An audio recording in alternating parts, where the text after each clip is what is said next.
I don't know whether you know that, first of all, the terrorism in the Near East was invented and started by the Zionists. One of the worst terrorists ever was this Abraham Stern of the Stern Group, of the Stern Gang, it was called in Holland, the Stern Gang. He was a murderer of, or they were the murderer of Lord Moyne and of Count Bernadotte, and the perpetrators in the Yassin. But also I should want that you know that on January 1931, this Abraham Stern, a very learned man, but a very wicked man, a very bad man, he wrote to the Hitler's Reichsregierung, and he offered the Irgun troops to fight side by side with Hitler. This Zionist wanted to fight side by side with Hitler against the British. There you have the Zionists. Now we are at the center of our problem. Okay. So now we come to the so-called theme for tonight, that is the misuse of the Holocaust. And this man with this nice face, that is Prime Minister Netanyahu, he looks like he is like a murderer. And just as a sideline, the most cruel generals and the most cruel politicians in Israel use still their baby names. His name is Bibi or Baby Netanyahu, little Netanyahu, the greatest, one of the greatest criminals ever. Okay. And they exploit the memory of those lost, those who were murdered. And why is that? Because those murdered, just like the US, most US Jews before the World War I, had a very high ethics. And they knew all these, or nearly all, who were murdered. In Central Europe, the Jews were mostly reformed, and just like in the United States. And they knew that no injustice ever experienced can be undone by any new injustice, and certainly not if that injustice is done to people who have nothing whatsoever to do with the Nazi crimes. Then this nice man there, he had the chutzpah, we would say in Yiddish, to address the United Nations and use the number I have on my arm to tell them that it's time to throw an atom bomb on Iran. Their disdain for us was enforced by a myth that we just went to the camps like sheep to the slaughter. I couldn't stand here because 10 months, I survived 10 months. Why? Because before I was underground, but there was unfortunately also in Holland much treason, and so I was a victim of that, and so they caught me in April '43. But I just could survive 10 months, and so I didn't go. And all those who still can testify about Auschwitz nowadays, they couldn't survive much longer than that. And so they all first had done other things, and to fight against the Germans and evade. And finally, the victims were Jews and not Zionists. Was humanitarian, universalist, and it's the line in the Torah which talks about this universalist humanitarian attitude is Leviticus 19:34, and it says that the foreigner who dwelleth amongst you, you should treat like if you were born amongst you. Love thou neighbor, he is like you, because also you were a foreigner in Egypt. That is Jewish ethics and also Christian ethics, obviously, because the first Reform rabbi, and I tested this thing, what I now say, with many clergymen, the first Reform rabbi of Judaism was Rabbi Joshua ben Yosef from Nazareth, Jesus. And that is paraphrased, this Leviticus 19, later by Rabbi Hillel, who, and when I was a young kid in Germany, I was educated with this rule, the golden rule of Hillel: what thou not willst, what thou hast done, don't do to others. Unfortunately for the Jews, I think in this case, and for those who so gladly now are against Muslims and say we have a Christian, Judeo-Christian culture, I must disappoint them, because what Hillel said was literally said 500 years before him by Confucius, the Chinese. So in contrast to what I now said about Judaism, political Zionism is the absolute, the contrary. It is colonialist, it is racist, it is separatist, and it is definitely and intrinsically and from the start genocidal. It is based on the book Joshua, where according to the story, the Jews how do you do it? Conquer Canaan, and God, according to those stories, which are, so I said, completely contrary to the nucleus of Judaistic ethics, God is angry because there is somebody who still has some empathy and wants to let a little baby live, and then God is angry with him, because that little baby would grow up and would bring the Jews into danger later. So, unfortunately, and that is the basis that has with the Judaism, which normal people, normal Jews who live in Canada or in the United States are not Zionists, are grown up with, and it is contrary to the Zionistic terrible thing.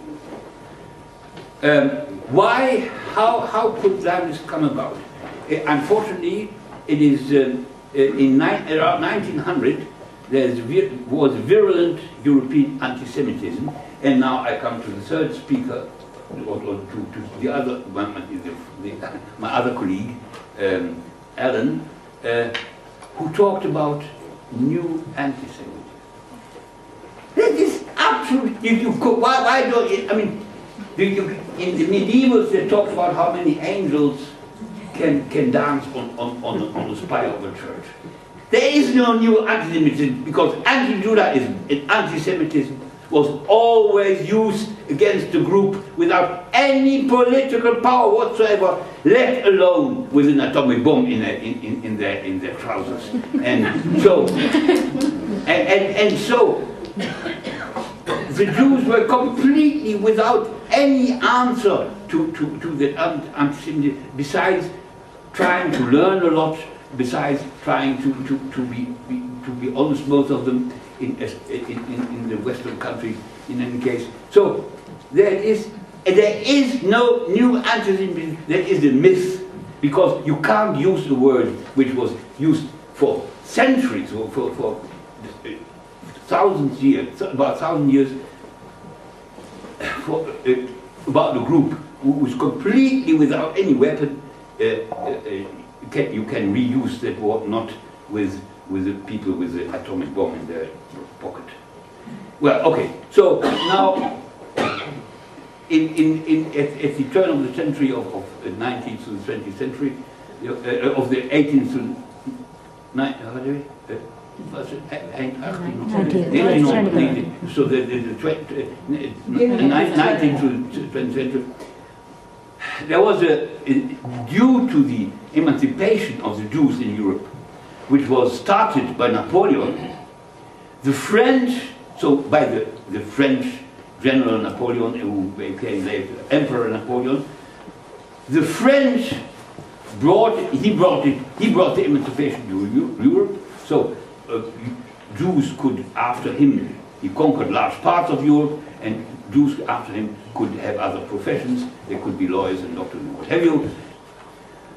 And because there was also still a lot of anti-Semitism also in France, despite the Enlightenment, some anti-Semites forged papers to show that Captain Dreyfus was a traitor and was a spy for Prussia. And that was eventually was discovered by the famous French writer Zola, who wrote the famous article "J'accuse, I accuse," etc. But Herzl was at the process he was a very assimilated Jew without much knowledge about Judaism, but he was appalled. He was just a modern man. Unfortunately, in his modern ideas involved also the bad modern ideas like colonialism, racism, and nation state. That's why Zionism was fought. But however, he was rightly appalled and had the cranky idea, absolutely cranky idea, that if the Jews had to stand on their own, anti-Semitism must disappear like snow under the sun. Nothing can be less true than that. And certainly the three here in the hall who come from Holland know very well that after the Second World War there were big pogroms in Indonesia, which was still then a Dutch colony, and against Chinese traders. Would you think that the already then mighty Chinese would come to help their brethren in Indonesia? No way. So it's all crap. Wrong theory and a bad theory and a very, very... but what makes things worse, because Zionism is contrary to Jewish ethics, Judaism had, especially in Israel, and in all the organizations everywhere in the world which are so-called Jewish church or organizations, but which are in fact cover-up organizations for Zionists, had to be supplanted by the Holocaust religion. And the Holocaust religion is as much opposed, contrary to Judaism, because Judaism has no dogmas. Judaism has the Bible, that's it, but there are no dogmas. But Holocaust religion, nothing what is done to others may ever be compared to the Auschwitz experience. In other words, everything we, the Zionists, do to Palestinians is a trifle as compared to what we poor people had to suffer. And lastly, and again, a blasphemy of unheard dimension, in my opinion, the only thing, he says, he wrote and said, the only thing which Auschwitz can be compared to is the Sinai experience. And I don't know how well you know what it is. On Sinai, Moses, the prophet of Judaism, was called up to the mountain by God himself, and God gave him with his own hands there the Ten Commandments, which are the basic of well, so-called Judeo-Christian ethics. And for Wiesel, Auschwitz is comparable, and so that supplants now Moshe on the mountain with God. Okay, so you see how crazy it is, but unfortunately, many people in Israel and elsewhere are adherent. Look, my interpretation of Auschwitz is completely different.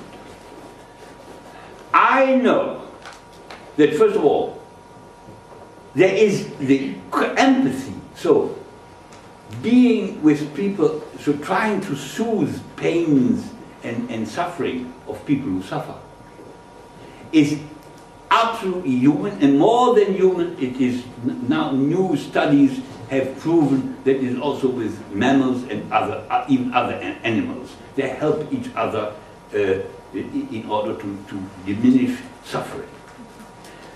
And that means that has a very strange corollary. That if a majority, like the Nazis with the Jews, or I'm afraid like the Israelis with the Palestinians, wants to inflict suffering on a minority, that can only, suffering, and especially wants to dehumanize the minority, which they tried with me too. They didn't succeed, I hope. It's your judgment, but I think they didn't succeed. But who tried to dehumanize me, and I saw the faces in the behavior of these people who tried to do that. And I tell you, the Israeli soldiers who try to not let a pregnant Palestinian woman go to the hospital for getting her birth, they are completely dehumanized. So any majority who wants to dehumanize a minority group must first be dehumanized itself by brainwashing from kindergarten until inclusive the army. And that's what is happening in Israel. And this is one of the words of hope I can give you, because eventually I am convinced that a society where a majority of the people, and if you talk to people who know Israel from 40, 50 years back, who revisit old acquaintances or friends of them, they come back shocked because they are so changed. They have lost most of them have lost their humanity and don't want to hear about the Palestinians. They are the suffering ones. And what I want to say is, no society where a majority is dehumanized can long be stable, because it will destroy itself. And that is the only hope I can give you tonight. What is important is the following. Most people who write about the Hitler era, which lasted only for 12 years, I want you to remember that, only 12 years. The Israel indoctrination lasts 62 years. It's more than 5 times as long. 12 years is half a generation. So it's a very hopeless case. But many people who write about Hitler era identify it immediately with the gas chambers. And I have written one of my books, unfortunately it's in German, but it is about historic forces and how the Holocaust came about. And I studied quite a bit of literature for it. And it is well known in those who are familiar with the subject that before June 1941, there was never other plans than mass deportation of Jews of Europe to unkind places, like first Madagascar, where it's tropical and bad illnesses, and then when that was impossible because the Germans didn't take care of the British fleet as they wanted, so they couldn't transport people from Europe to Madagascar. And then they hoped in the beginning with their Russian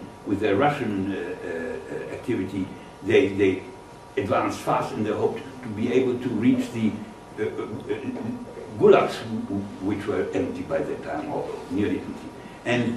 But they couldn't, and so therefore then they only started to plan industrialized murder.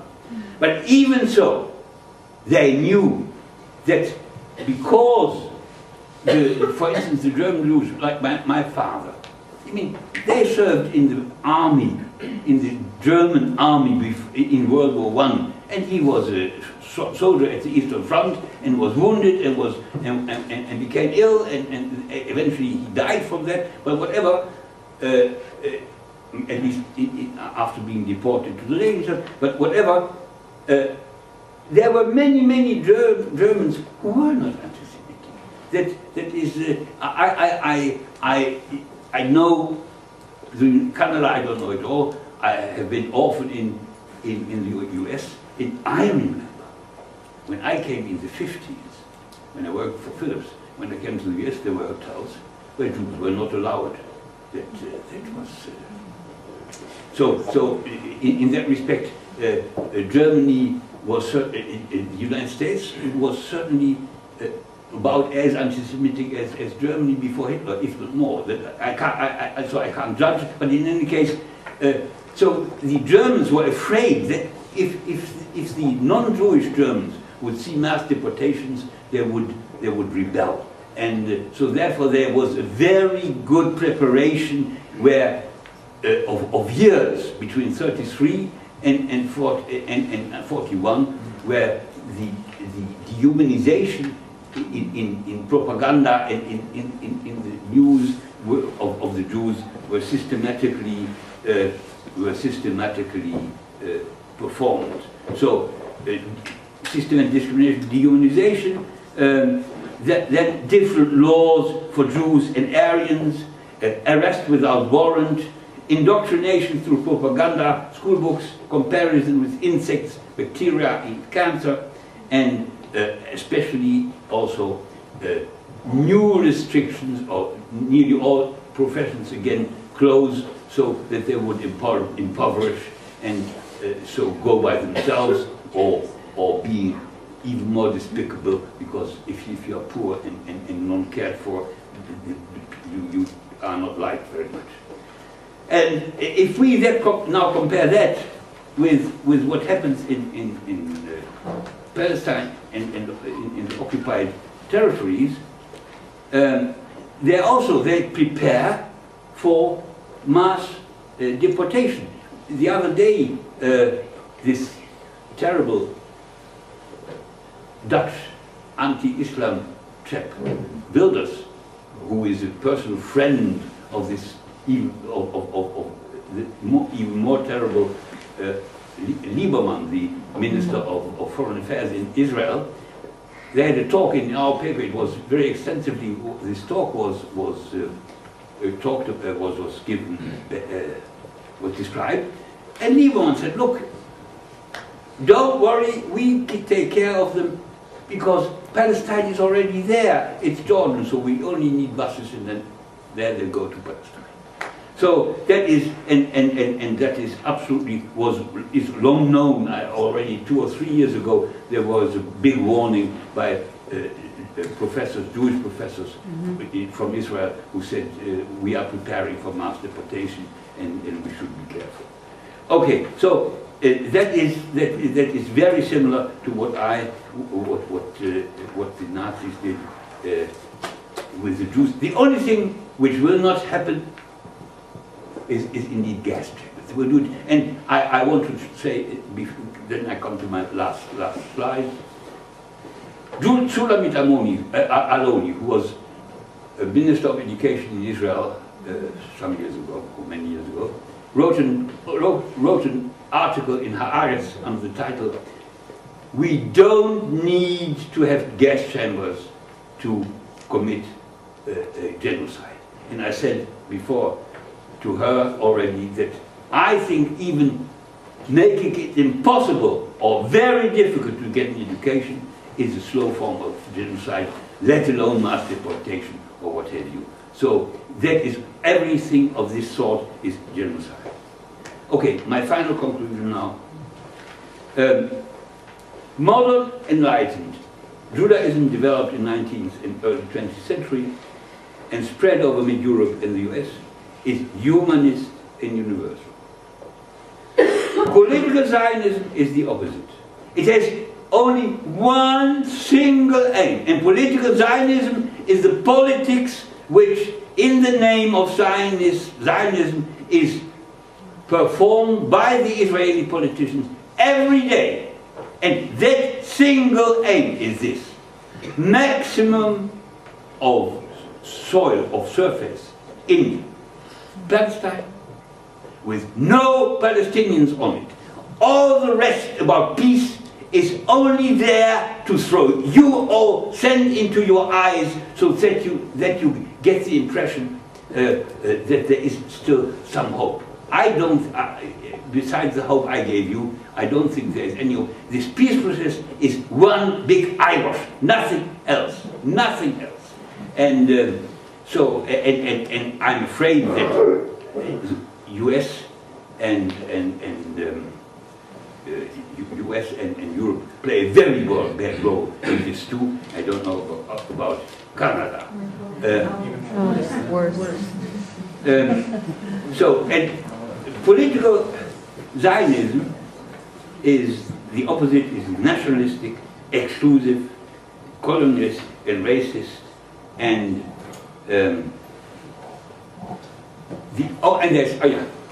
I forget this second hope I have. I don't know whether you are aware that the other day, a few weeks ago, Netanyahu spoke in the United States. And he said to the crowd around him, you try to delegitimize Israel. And then there were young Jews with banners, and they said, which had texts like, we are not delegitimizing Israel. Israel is, by its crimes against humanity, by its crimes against international law, is delegitimizing itself every day. And that is, again, hope. Thank you. Yes. Hitler's Reichsregierung, and he offered the Irgun troops to fight side by side with Hitler. This Zionist wanted to fight side by side with Hitler against the British. There you have the Zionists. Now we are at the center of our problem. Okay. So now we come to the so-called theme for tonight, that is the misuse of the Holocaust. And this man with this nice face, that is Prime Minister Netanyahu, he looks like he is like a murderer. And just as a sideline, the most cruel generals, and just like in the United States, and they knew that no injustice ever experienced can be undone by any new injustice, and certainly not if that injustice is done to people who have nothing whatsoever to do with the Nazi crimes. Then this nice man there, he had the chutzpah, we would say in Yiddish, to address the United Nations and use the number I have on my arm to tell them that it's time to throw an atom bomb on Iran. The most cruel politicians in Israel use still their baby names. His name is Bibi or Baby Netanyahu, Little Netanyahu, the greatest, one of the greatest criminals ever. Okay. And they exploit the memory of those lost, those who were murdered. And why is that? Because those murdered, just like the US, most US Jews before the World War I, had a very high ethics. And they knew all these, or nearly all, who were murdered. In Central Europe, the Jews were mostly reformed. I don't know whether you know that, first of all, the terrorism in the Near East was invented and started by the Zionists. One of the worst terrorists ever was this Abraham Stern of the Stern Group, of the Stern Gang, it was called in Holland, the Stern Gang. He was a murderer of, or they were the murderer of Lord Moyne and of Count Bernadotte. and the perpetrators in the Yassin.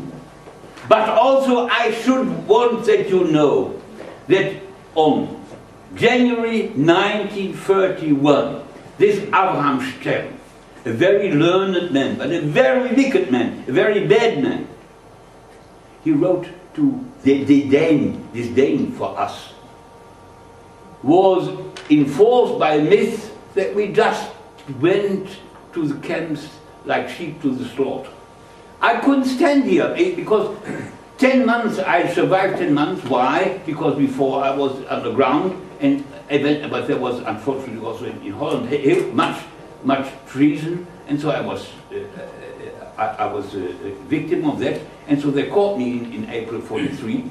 But I just could survive 10 months, and so I didn't go. And all those who still can testify about Auschwitz nowadays, they couldn't survive much longer than that.